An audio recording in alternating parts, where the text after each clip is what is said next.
Futurized goes beneath the trends to track the underlying forces of disruption in tech, policy, business models, social dynamics, and the environment. I'm your host, Trond Arne Undheim, futurist and author. In episode 10 of the podcast, the topic is the future of elderly care. Our guest is Ken Accardi, CEO and founder of Ankota. Ken, great to speak with you. How are you doing? I'm doing well. How are you today? Yeah, it's another great day, actually. I can't believe, every day seems to kind of float together these days. So you kind of have to celebrate the small differences. How is it with you? No, it's really going well. I mean, we do have beautiful weather in Boston at this time of the year in July, and that's something to celebrate. Of course, it's been a pretty tricky time for everybody with COVID, and we're blessed to, have everybody be healthy in that situation. And, we're coping like everybody else and trying to make the best of it. That sounds great. So Ken, before we get into our topic, I wanted to chat for a few seconds. You have an extremely interesting background. I was fascinated. You've spent 14 years at GE Healthcare, if I counted correctly. And you're now the CEO of Ankota. We'll talk about it's a software company in the domain of home healthcare, and you're also an adjunct faculty at Babson. Tell me, in all of these experiences and others, what are some of the most the experiences that have taught you the most? Yeah, no, that's a fantastic question. I really have enjoyed places where we're innovating the most. So, for example, I've spent most of my career in healthcare, but I took a little sidetrack. I worked for a company that is one of the two companies in the world really that makes the maps used in GPS navigation.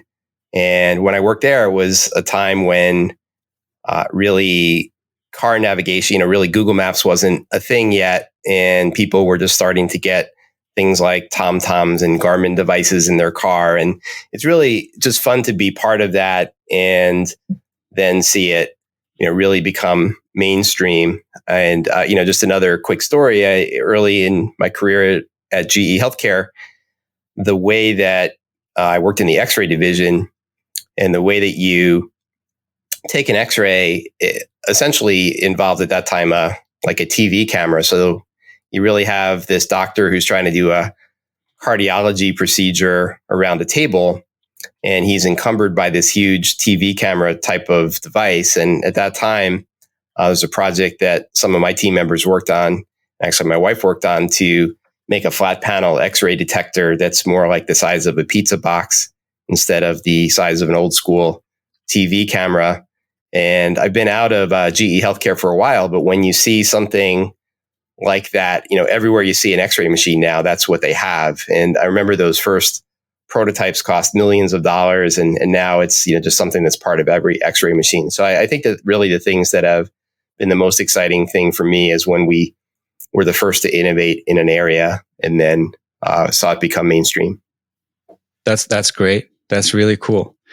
Well, you've moved on from big companies now. What would you say was the reason that you kind of started to explore startup activity, or had you always had a passion for building something of your own, or was it more haphazard that you got into the business of starting a company?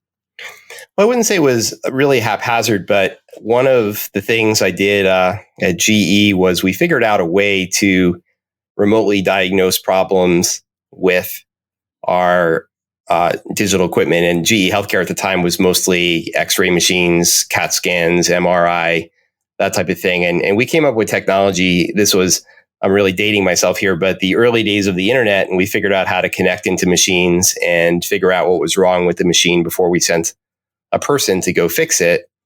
And that was when I was working on X-ray machines. And this innovation was strong and profound. And I actually was given a job from there. I became the chief information officer for the service division of the company because we were able to revolutionize how we did field service. And what came with that was the business management systems for the service division. So we had to, take calls and have service contracts and do spare parts logistics and things like that. And at the time, I had worked with a small Israeli consulting company who had built some software in that arena. And they actually recruited me to leave GE. They wanted to change themselves from an Israeli software company to a Boston-based software company. And they asked if I'd be part of the team. So that's when I moved to Boston, and we IPO'd that company, and we've just loved Boston. But since then, I went from at the time about $140 billion company to $3 or $4 million company, and I really did enjoy just the empowerment you get working in an entrepreneurial environment, and that inspired me to go get my MBA at Babson, which is a entrepreneurship focused MBA program. And then that also gave me the tools and the confidence to start my own company. Got it.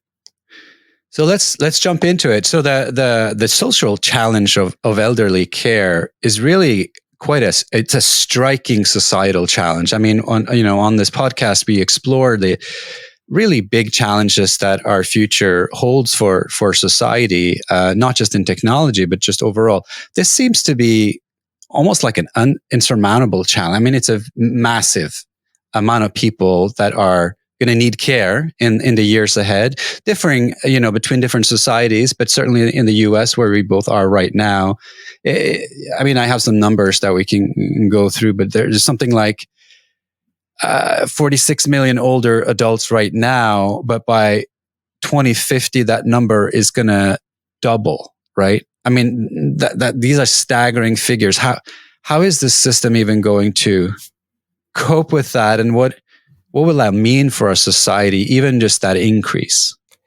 Yeah, that's a fantastic metric. I actually like to focus on a slightly different metric, which is people over 80 years old. So one, we talk about it as a maybe insurmountable challenge, and challenges drive innovation. But I look at it as a very empowering opportunity. So so first of all, today's elderly people are not our grandparents' elderly people. When they set the retirement age to 65 in the US, the average life expectancy of a man in the US was till around 70 or 71 years old. And now men are living in the US till around 85 years old, and women are approaching 90 with the average age. I actually read an article a few years back that said if you were born in the 2000s, you have a 50-50 chance of living to 100. So wow. It's really, it is exciting and insurmountable almost from one perspective. But I guess the number I look at is I really look at where does somebody need care, and so a metric that I like to look at is people who are over 80 years old. And here in 2020, we have around 13 million people who are over the age of 80 in the US. But using your same time frame, 2050, we expect that number to go to 35 million. So not quite tripling, but really a vast growth in that demographic. So it is really something that's staggering. But I look at it as an opportunity. I think it's an underserved area and a great place for entrepreneurship and innovation. That's exciting. I mean, the other side of that coin, right, is we all want to live well. So the theory would be that not only are we going to live longer, but we will live healthier lives longer. So, I mean, do you foresee, for instance, in that time frame, given what you know with the kinds of technologies and approaches you see coming into the home care or healthcare market overall, are we going to live healthy lives at 80 plus in the years ahead? And what are the factors that would decide whether we are going to live substantially healthier lives or not? Well, that's another fantastic question. Interestingly, I've read articles that make the counterpoint that although we have people living a lot longer, that they're not quite as healthy, because if you look at a lot of the innovations in medicine, in our lifetimes, what we now call chronic diseases used to kill people, right? So now people can live long and healthy lives with things like diabetes and other conditions that used to kill them in the past. So in a sense, medicine's done a really good job of of sustaining life. And then the question of, quality of life comes in. And it's a slightly different question, but what's very interesting is that, if you compare 80-year-olds, there's very different 80-year-olds. There's some who you would look at them and say, oh, well, I'd imagine they're 60. And then there's some that you would look at and say, that they look like they're 100. So I think that really we live in a world where there's great opportunities for living healthy and productive and great lives. But it is sort of interesting, just to go a little bit counter to your question, that a lot of people are living with, the issues that go with diabetes and overweight and those types of scenarios as well. Okay, so that brings a care challenge, which is where you come in, and you must have thought a bit about quality of life and care and what that means. To give us a sense of how it is to operate in the home care market, and we'll get into what the home care market, the home healthcare market looks like, and but give us just a sense of how it is to operate in there. You're passionate about it, for one. Why are you so passionate about it? Well, so first of all, there's been a lot of surveys where people are asked what they fear, and elderly people have come out and they say they don't fear death as much as they fear being confined in a nursing home. Right. And so if you think about having a life where you could live, in the comfort of your own home, with the surroundings and things that you become accustomed to, that's great. And even more now that we're kind of in this era of COVID-19, it's really become even more and more pronounced. And the idea of living in a group home or a nursing home kind of setting is even more concerning now than it has been in the past.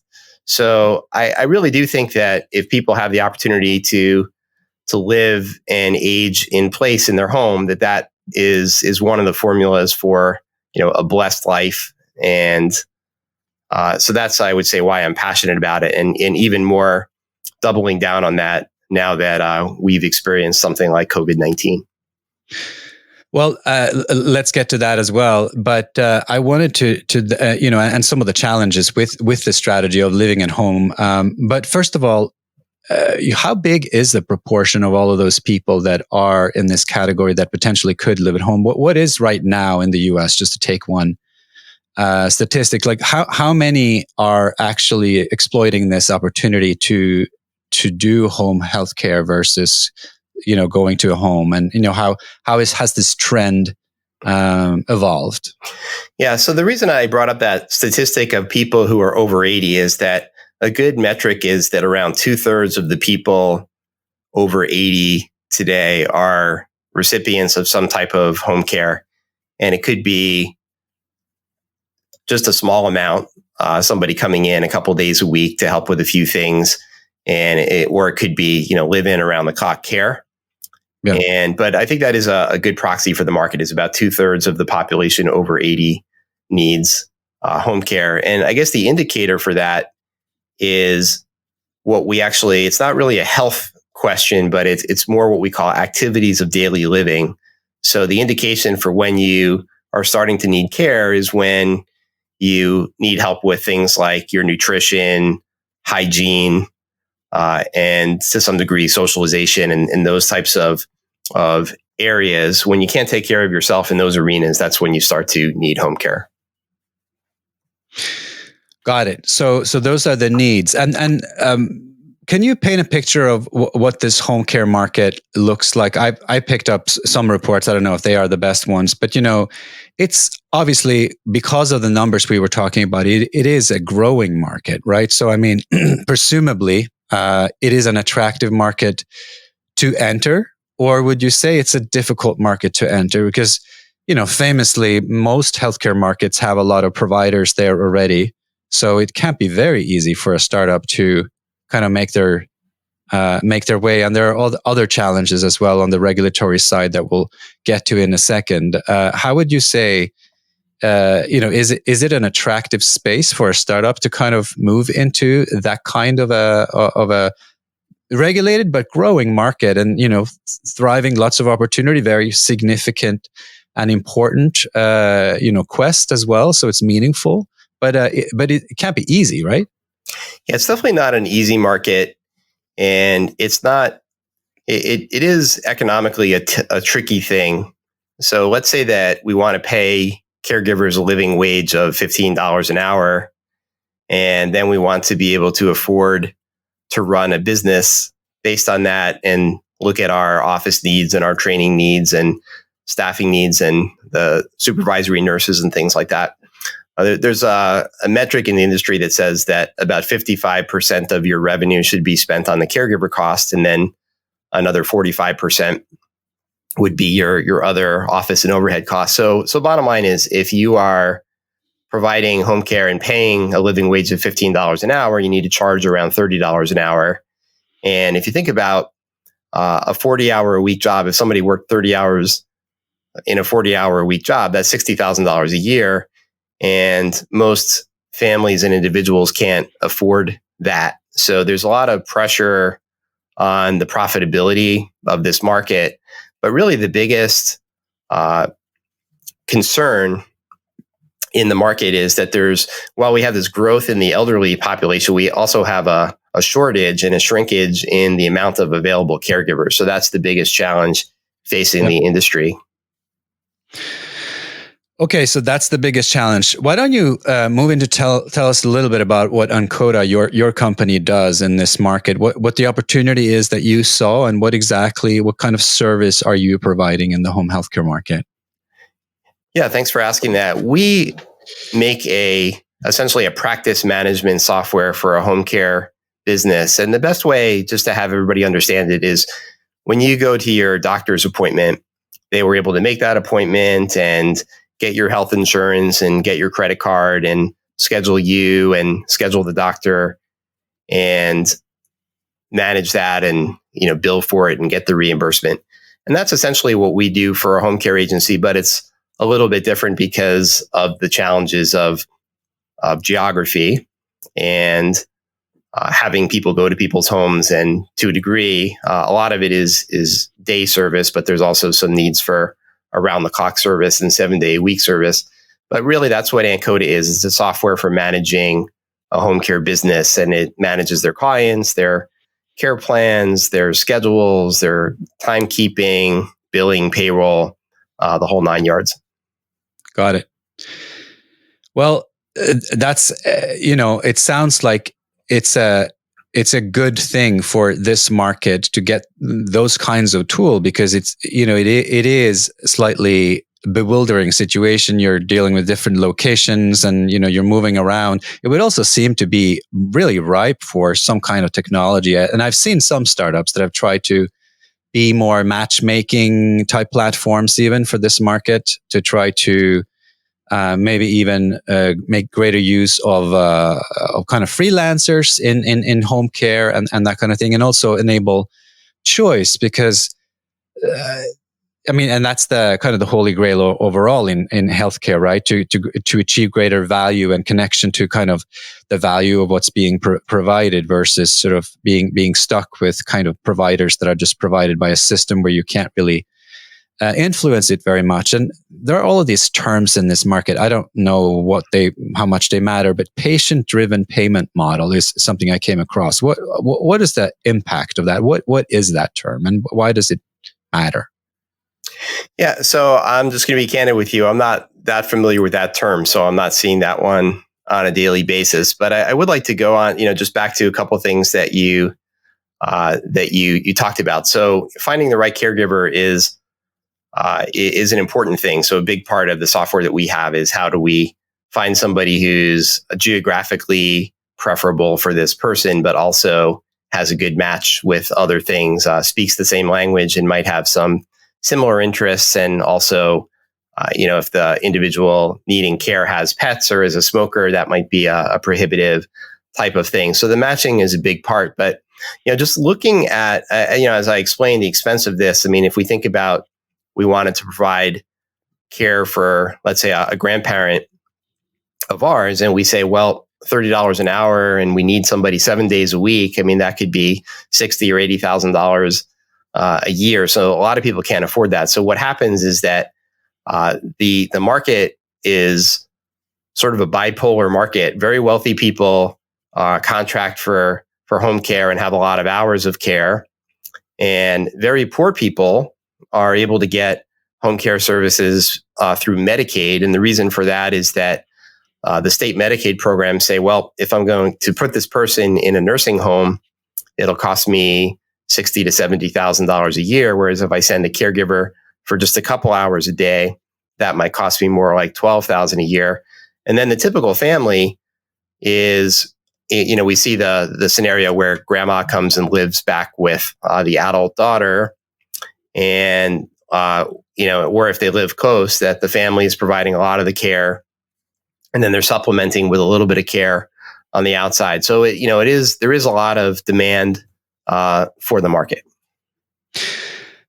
Well, it's a market, though, I imagine, that is very complicated to navigate around, isn't it? I mean, there's very little, or here I'm just inserting an opinion. I don't know.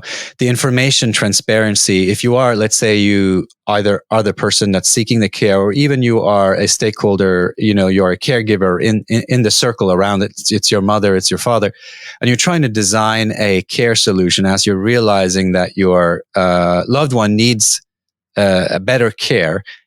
How do you, on a practical level, go about doing that? And would you say that there is sufficient information around for someone who comes in green, landing from a different country and just has to navigate this market and find the solution, the evolving needs also, right? Because, a person changes perhaps quite rapidly as they're aging. How do you even go about right now? Like, what is your advice? Where do you go? Can you go to Ankota and find answers to all these questions about, even just as an individual, where the provision is? Well, it's a great question. And you wouldn't come to Ankota for this, because we're really providing to the providers of care, and our information is right. So we're kind of more in the back office, but there's a lot of resources that you can seek. And you talked about matchmaking services. So there's even here in the Boston area, there's care.com, and there's other places, and there's I've seen TV commercials, A Place for Mom, and things like this. So there are things out there, but let's take a step back from even home care for a moment. So what is more elderly care? And there are choices, and as soon as I bring that up, I'm sure everybody listening has a mental picture of something in their life, because we all experience this. So you're always thinking of, hey, this was the time that grandma came and lived with our family, or, oh, I remember when I, started going to my uncle's house that there was a caregiver there, or perhaps they did move into assisted living, and they, so instead of that home that they lived in, they moved only a couple miles away, but now they're in, more of an apartment style living in a place where they provide meals for them. And some of those are what's called continuing care retirement communities. So you can move into a place where you start with independent living or assisted living, but they also have nursing care services and things like that. So really, this is the spectrum of choices that somebody would have when they're experiencing it. But to get to your specific question, nobody's really prepared for this. And what usually happens is there's some event that drives the need for you to arrange care for a loved one. And oftentimes it's that, maybe they fell and they injured a hip. And so we're here in Boston, and then, mom's, let's say, in Florida, and you get the call that mom has fallen and she's injured her hip and she's in the hospital. So, you generally fly to Florida, or in COVID-19, you might jump in the car and you're driving to Florida, and you're thinking, oh my gosh, I have to take care of mom, but I also have to get back to my job. And how are all these things going to happen? And that's the time in everybody's life when they really start figuring it out. And so I guess a piece of advice for everybody is have discussions with your elderly parents, grandparents, and that type of thing about, what their preferences would be and what they've seen when their friends have aged and what kind of options have worked well for them. And if you could start building any of those ideas of what this person wants for care and where they might consider care early, that's really smart. But again, most people don't do that, and they deal with it, when that time of need arises. That's true. Well, why don't we open the aperture even further? So we've zoomed in kind of from zoomed out, I guess, from kind of home care to elderly care overall. But if you look at the future of elderly care provision and what what will happen in that space, what are some of your thoughts? Where is this going? Who are going to be the providers? What are going to be the main types of care that are going to kind of win out as the more popular options? I mean, are you thinking that home care is the ultimate winner and the answer for all these scenarios in the next few years? And if so, what are the reasons for that? Or would you say it's going to be a mix of assisted living? There are still going to be, perhaps ways that you can establish elderly care center that are top notch and that really provide a community function, perhaps, that others can't. And how do you see this evolving, like in the next decade? Yeah, fantastic question. And there's so much to it. So cut me off and we could go in directions as you see. But I think the first thing that'll happen, and we've seen some of this, is that we're going to want to figure out how people can live independently longer. And to that end, we have certain things have evolved already, whether they be, chair lifts and ramps and services like Meals on Wheels, where maybe they're not able to go to the grocery and buy things the way that they would wish to, and right. Things like that. So we would see meals coming in, and we see things like pill dispensers. So there's definitely going to be more and more innovation in those areas. But if we kind of jump further, there's also a lot of innovation starting now in the area of robotics. And there's many different types of robots. So the first one is social robots, where the elderly person has a device that generally they could talk to and get answers, and even ask to be connected to their granddaughter to go talk on the phone. Do you see some promise in that, Ken, or would you? Well, I do. Or is that hyped up? I think that it is a little bit hyped up. I think if we look at the social robot, I sort of have this theory that most things that are invented eventually become part of your smartphone. And so interestingly, as I mentioned, when I was in the mapping company and everybody had a Garmin in their car, well, nobody has a Garmin in their car anymore because everybody has Google Maps and that sort of thing. So I think that if we look at the platforms that are going to win, it's going to be the smartphone, and things like the Amazon Echo Dot will be the platforms, and these will be applications on the platforms when you get into the social robotics aspect of things. And is that because you just think it's too hard to put new devices and form factors into people's houses that only have a single function? I mean, aren't you then kind of shooting your own field in the foot? I mean, isn't it also possible that some of these social robots can have so many functions that are very specific maybe to health that they're actually useful in and of themselves? Or do you think that's just too hard to create and you're saying the big tech will win? Is that your big company background speaking to you about how hard it is to launch hardware solutions? Or is it sort of just more a notion of kind of consumer tech wins out no matter what? Because I mean, this is of course the truth. Most of these robotics companies, apart from the big providers, right? They have like you said, a one-trick pony. Right. Well, if we think, about how we all had predecessors to, today we either have an iPhone or an Android phone, but we all had some predecessors, whether it was the BlackBerry or the BlackBerry type phones and various things like that. But ultimately, certain platforms went out. But I think that in evolving any type of technology, what you see is that somebody's got to build it the first time. That's going to be very hard and very expensive.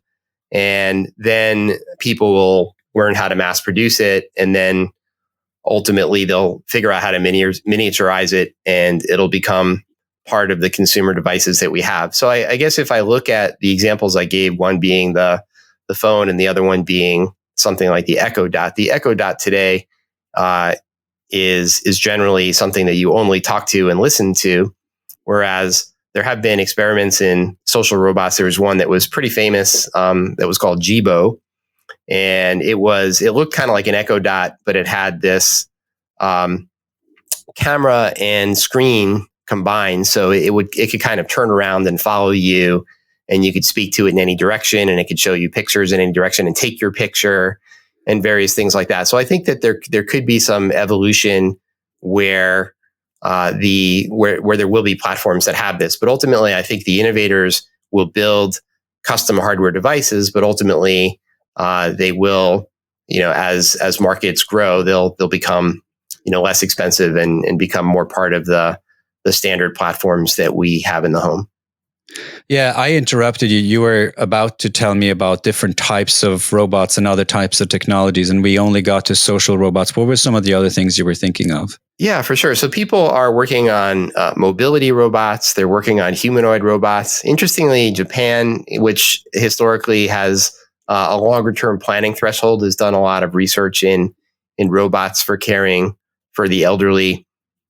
And if you Google that, you'll see some very funny looking robots, but there is a lot of innovation in the robotic space and that type of thing. I believe that really there are going to be certain things where you need another human being to help you. I mean, it's going to be really hard to equip a home with a robot that can help get you in and out of the bathtub and things like that. So I think that if we look at the macro picture of things, that we'll see a lot more devices and robots will emerge, and we'll see that basically care is going to have to be something where instead of a one-on-one care model where a caregiver is with a client, somebody needing care all day long, that we'll see instead that they are spending shorter amounts of time. And I believe that things will move in a direction of population health, where there will be a lot of things will emerge. So the health system will monitor people remotely and be more predictive about when they need help, and they will send people for help or bring those people into care centers when they need them, and that type of evolution will happen. But ultimately, I see great networks of people. Another big issue we haven't talked about is social isolation. And while a lot of us have found, especially in this COVID time, that we could spend a lot of time playing Words with Friends on our phone and watch more Netflix and that type of thing, I do think that the problem of social isolation will be a big problem. But I also think it's going to be there's going to be lots more solutions as we get older, because your future elderly person living today, they have an iPhone, they know how to talk to their friends, they know how to do a Zoom conference and that type of thing. So I think that a lot of the companionship will be among their friends, even if they are physically distanced, that they'll still be able to socially connect through these types of devices. And I think as far as, home care, my industry being a winner, I think that it will be a winner because of the growing demand. But I think it'll look very different, where instead of the typical model today where one caregiver is working with one client, I think we'll see a lot more day center care where 50 people could come to a center staffed by 10, or we'll see a lot more of the traveling caregiver will go.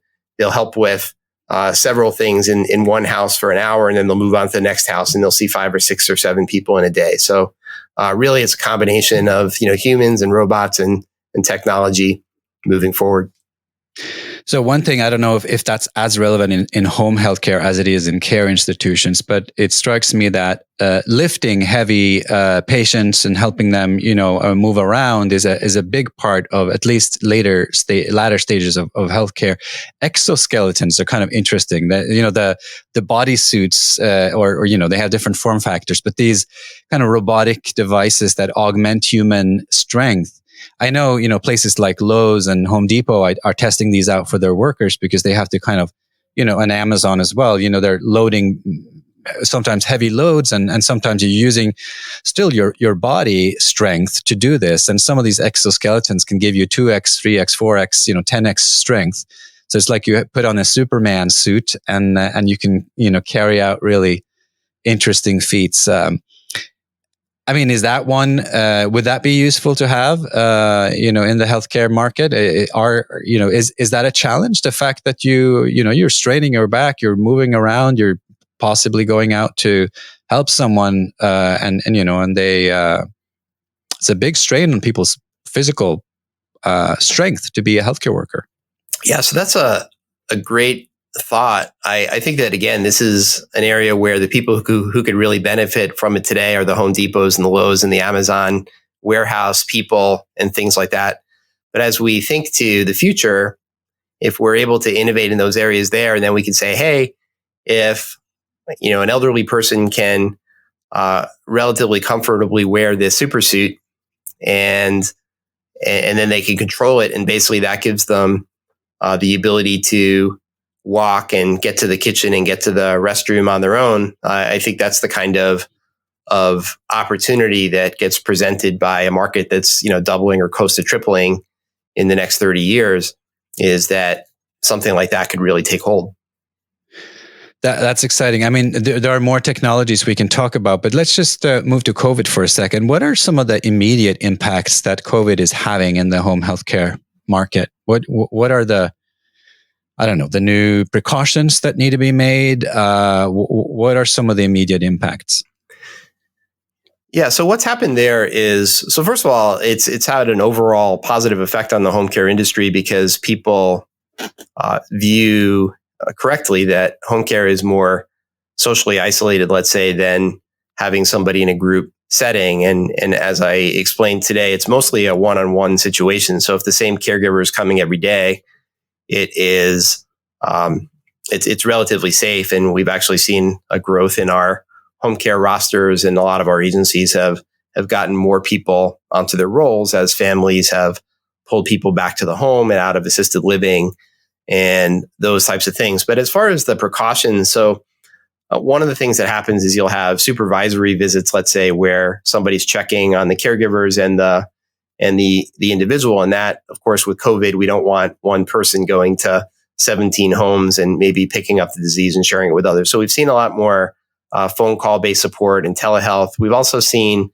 pretty immediately, as we put care plans in place where, in addition to working with a home care caregiver and saying, hey, we really want to make sure you are helping with the dishes and the dressing and the grooming and the bathing, we have checklists of asking questions about if they're the person they're taking care of is exhibiting any symptoms that might be indicative.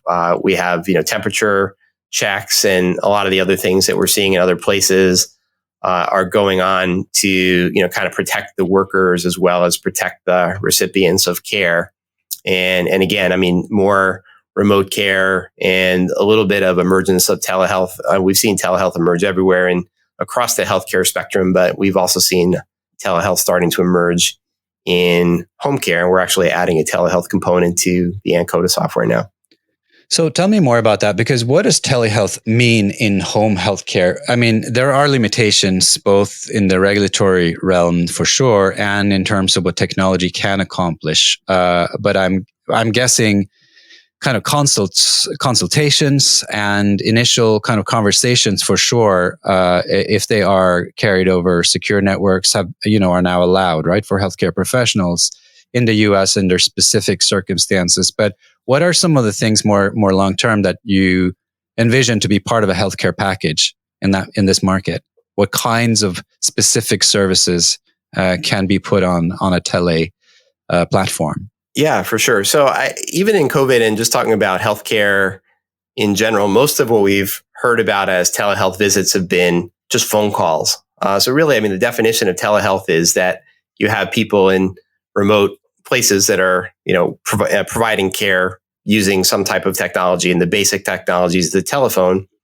And then, of course, a better step up of technology is the ability to do it via a remote meeting. And one of the things that they did during COVID is they took away some of the security restrictions, and they said, hey, if you could be talking to your people through Zoom or through FaceTime, go ahead and do it for now. Whereas generally the healthcare industry is very sensitive about personal privacy and things like that. So I think that people will revert to saying, okay, we're not going to use Zoom anymore, and that type of platform. We are going to move to secure and HIPAA compliant telehealth platforms. But I do think that we're I actually believe that Zoom has they have a specific HIPAA compliant part of their platform now, so you could actually opt for it. Yeah, but I get that. How do you stay up to date on all these exciting things in the healthcare market? Let's say you were a listener of mine and you're interested in tracking elderly care and what happens to it. Maybe you're a startup trying to innovate, or you're interested in this, or you generally just super interested in what happens in elderly care or in healthcare. How do you personally stay up to date? What do you read? Who do you trust? Who do you track? Is there, two influencers that, have everything on the button down, and you can just read their tweets and feel like you know what's going on? Or is it not that simple? Well, it is a little bit of, as I said earlier, an underserved market that hasn't quite come to the spotlight, but it's beginning to more and more. So I know there is one organization called Aging 2.0, and they have conferences that are both regional and national, and that's where people who are innovating in aging generally go to try to get to a conference where a lot of the people are focused on the aging space. There is one consultant that you might consider for your show. Her name is Lori Orlov, and she has a blog and a website that's called Aging in Place Technology Watch.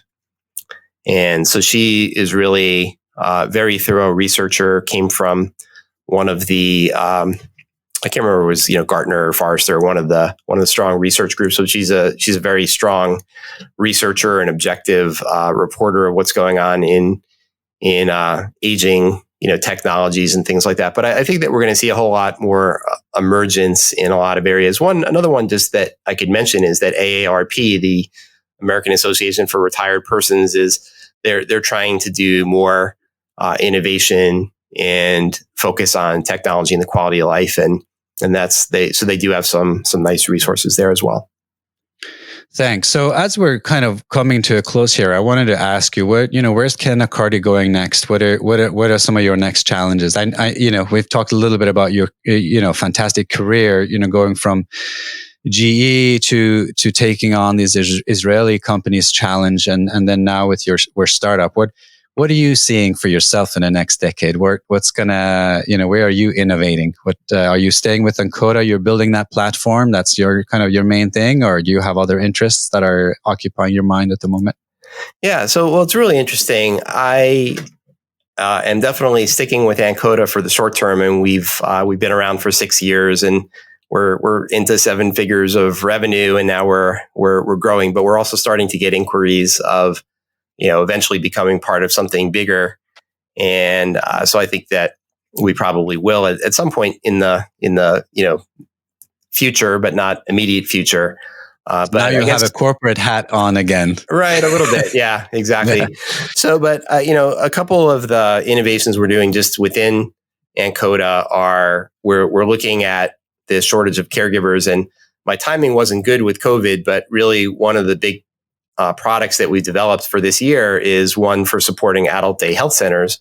And again, if instead of sending 50 caregivers to 50 homes, if you could bring 50 individuals into a day center where you could provide them a nice lunch and companionship, and you could staff it with 10 or 12 people, I think that's one of the solutions. So we're looking at that type of innovation, as well as I mentioned the telehealth and remote care. And then ultimately, I guess my passion in the future is more in this arena that I call population health, where we're really trying to say, okay, we have, many people, and we don't want to be bringing them all into hospitals, and, we want them to age and distance and that type of thing. So I guess that a lot of the ideas I have are, how do you take these large populations of people and be proactively notified when something's wrong with their health, but also help them to overcome social isolation and and these other types of things that are going to be more and more problems as the